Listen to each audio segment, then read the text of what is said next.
রান্নাবাড়ি হবে সেটারই প্রস্তুতি চলতেছে। এখানে পেঁয়াজ টিয়াজ সব কাটা আছে, যে টমেটো এগুলো ধুয়ে রাখছি, এখানে মুরগি ভিজায় রাখছি। আর এখানে খালা কি করতেছে দেখি তো। খালা কি করেন? খালি হাসি, কি করতেছেন সেটা বলেন।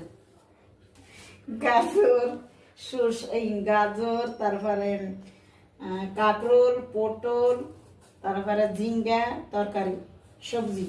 সবজি হবে? হ্যাঁ, ধনের পাতা নষ্ট হয়ে গেছে, কাঁচামরিচ কুটতে হবে। কই ধনিয়া পাতা নষ্ট করছেন দেখি?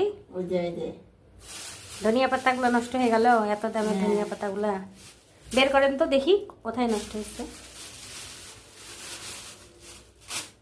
হ্যাঁ ঠিক আছে, তো নষ্ট হয়ে গেছে। কদিন থেকে অসুস্থ, রান্নাবাড়ি করি নাই, এই জন্য সব কিছু নষ্ট হয়ে গেছে।